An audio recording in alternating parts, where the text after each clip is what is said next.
ഇപ്പോഴും എനിക്ക് റിനിയോട് ചോദിക്കാനായിട്ടുള്ളത്, ഇപ്പോൾ ഞാൻ പരിചയപ്പെട്ട് 24 മണിക്കൂറിനുള്ളിൽ റിനിയെ ഹോട്ടലിലേക്ക് വിളിച്ചിട്ടുണ്ടോ?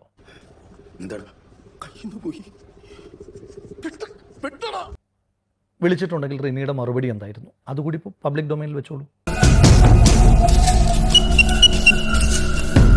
എനിക്കറിയുന്ന കുറേ കാര്യങ്ങൾ പറയാം വിത്ത് എവിഡൻസ്. ചാറ്റ് ശ്രീ ഹാഷ്മിക്ക് പരിശോധിക്കാനും തരാം. ഞാൻ വെറുതെ പറയുകയല്ല, ഹാഷ്മിക്ക് പരിശോധിക്കാം. എന്താണ്? ഞാൻ തരാം, ചാറ്റ് തരാം. എന്താ കാണുന്നത്? എന്നെ തേച്ചതാണല്ലേ? ഈ റിനി പരാതി പറയുന്നതിന് തൊട്ട് മുമ്പ് മെയ് മാസം 28-ാം തീയതി ഞാൻ ഫ്ലൈറ്റിലിരിക്കുകയാണ്.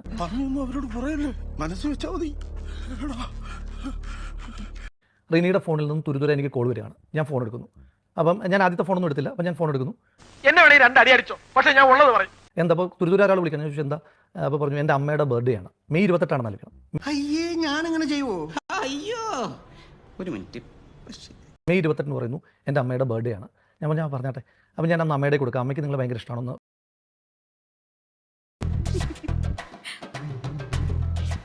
ഫോൺ കൊടുത്തോട്ടെ. അപ്പോൾ ഞാൻ ഫോൺ കൊടുത്തു. അപ്പോൾ ഞാൻ ആ അമ്മയോട് പറഞ്ഞു, അമ്മേ ഹാപ്പി ബർത്ത്ഡേ ടു യു.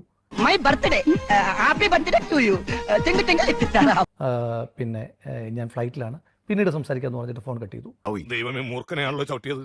പരിചയപ്പെട്ട് 24 മണിക്കൂറിനകം ഒരു മോശം അനുഭവമുള്ള, ഇത്തരത്തിൽ മോശം അനുഭവമുള്ള ആള് നാട്ടുകാരെ വിളിച്ചു വിട്ടിട്ട് മോൻ എന്ത് കിട്ടും? എനിക്കൊന്നും കിട്ടില്ല, പിള്ളേച്ചന് കിട്ടും. നല്ല അസല പൊതുക്ക് വലിയ നിലവിലുള്ള ആളല്ലേ, എല്ലാവരും അറിയട്ടെ. നീ എന്റെ മാനം കളയരുത്. ഈ ആരോപണം അത് ഉന്നയിക്കുന്നത് ഒരു 3-4 വർഷം അവർ തന്നെ പറയുന്ന കാലയളവിന് ശേഷം. നിവൃത്തിയില്ലാതെ സഹിക്കുകയായിരുന്നു നിങ്ങളുടെ കോപ്രായങ്ങളെല്ലാം ഇത്രയും കാലം.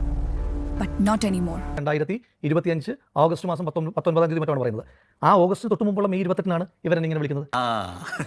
നാണുണ്ടോ എനിക്ക്? ഒരു ചെറുപ്പക്കാരന്റെ വിലപ്പെട്ട ജീവിതം വെച്ചിട്ടല്ലേ നിങ്ങൾ ഈ പന്താടി? റിനി ആരോപണമായിട്ട് ഉന്നയിച്ചത് എന്താ? 24 മണിക്കൂറിനകം മിസ്ബിഹേവ് ചെയ്തു. അങ്ങനെയാണെങ്കിൽ ആ കൺവെർസേഷൻ പുറത്തേക്ക് വിടട്ടെ. തങ്കക്കുറവേ, നമ്മൾ ഈ നാണം കേട്ടല്ലോ.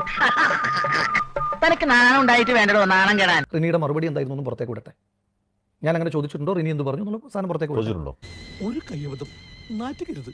ഇനി തോന്നിയാസം പറഞ്ഞു നടന്നാലുണ്ടല്ലോ, നാട്ടിലടിച്ചാൻ സൂപ്പാക്കും. ഞാൻ ആ കൺവെർസേഷൻ പൂർണ്ണമായിട്ട്, ഞാൻ പറഞ്ഞല്ലോ, റിനി അനുവദിച്ചാൽ ആ കൺവെർസേഷൻ മൊത്തം ഫുൾ കൺവെർസേഷൻ ഞാൻ പുറത്തേക്ക് വിടാം. ഒന്ന്, അയ്യോ, അത് ഞാനൊരു അബദ്ധം പറഞ്ഞു പോയതാ. നിന്റെ ഒരു അബദ്ധം.